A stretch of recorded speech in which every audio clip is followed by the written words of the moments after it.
Hai, saya Bagas Albilal dan di sini saya ingin menerangkan tentang bioteknologi. Yang pertama, apa sih bioteknologi itu? Bioteknologi merupakan cabang ilmu biologi yang mempelajari pemanfaatan makhluk hidup atau produk dari makhluk hidup seperti enzim dalam proses produksi untuk menghasilkan barang dan jasa.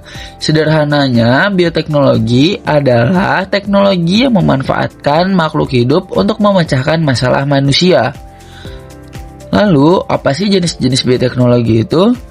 Bioteknologi pada dasarnya terbagi menjadi dua, yaitu bioteknologi konvensional dan bioteknologi modern.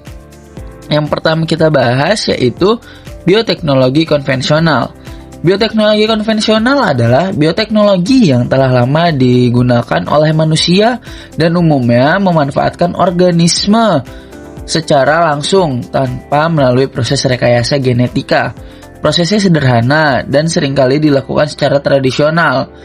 Pada metode ini, skala produksi dan juga biaya produksi lebih kecil. Contoh dari bioteknologi konvensional yaitu yogurt, tempe, dan tapai. Yogurt dibuat dengan cara susu dipanaskan lalu didinginkan. Setelah dingin, susu tersebut diberi kultur bakteri baik. Setelah itu didiamkan. Lalu ada tempe. Tempe, cara pembuatannya yaitu biji kedelai yang sudah bersih direbus. Setelah direbus, diberi bakteri starter, habis itu diaduk. Setelah tercampur rata, masukkan kedelai tersebut ke dalam plastik. Setelah itu tunggu selama kurang lebih 1-2 hari sampai tempe tersebut jadi. Sebelahnya ada tapai. Tapai kurang lebih pembuatannya sama seperti yogurt dan tempe, namun hanya saja bahannya diganti menggunakan singkong. Yang kedua ada bioteknologi modern. Bioteknologi modern adalah bioteknologi yang memanfaatkan teknologi maju untuk memanipulasi materi genetika suatu organisme. Teknik rekayasa genetika digunakan untuk menghasilkan produk yang lebih baik dan efisien. Pada metode ini, skala dan biaya produksi lebih besar dibanding dengan bioteknologi konvensional atau tradisional yang tadi. Contoh dari bioteknologi modern yaitu yang pertama, pembuatan hormon insulin sintetik. Itu berguna bagi kita atau orang-orang di luar sana yang mengidap diabetes. Lalu juga ada tanaman transgenik.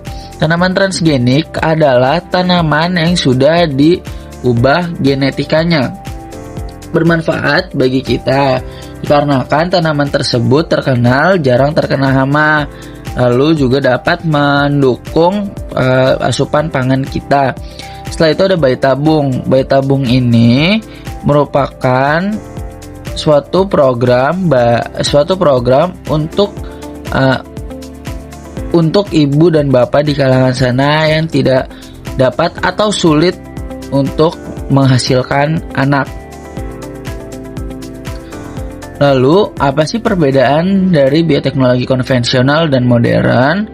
Di sini udah saya buatkan tabelnya. Yang pertama, bioteknologi konvensional. Secara teknik sederhana, hanya memanfaatkan mikroorganisme secara langsung. Namun, kalau bioteknologi modern, itu tekniknya kompleks, melibatkan rekayasa genetika.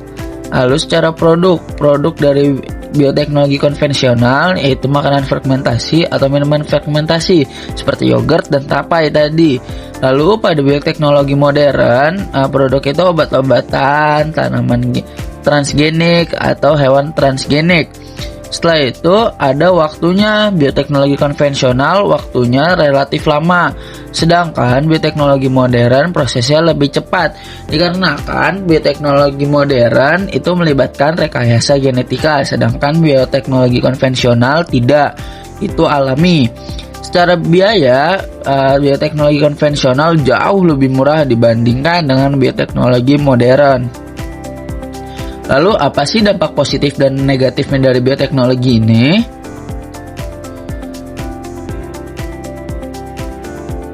Yang pertama, dampak positif bioteknologi bagi dunia kesehatan. Dampak positifnya yang pertama itu penemuan dan produksi obat-obatan seperti insulin dan vaksin untuk menyembuhkan dan mencegah penyakit.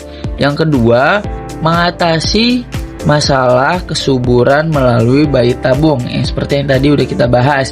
Lalu apa dampak negatifnya apabila bioteknologi ini digunakan tidak dengan panduan dokter atau pengawasan dokter? Yang pertama itu munculnya resistensi antibiotik seperti yang udah kita pelajari. Antibiotik apabila digunakan secara tidak teratur atau tidak dengan pantauan dokter, tubuh akan mengalami resistensi. Yang kedua yaitu potensi reaksi alergi dan efek samping lain dari obat-obatan tersebut. Oke, kurang lebihnya mohon maaf. Wassalamualaikum warahmatullahi wabarakatuh.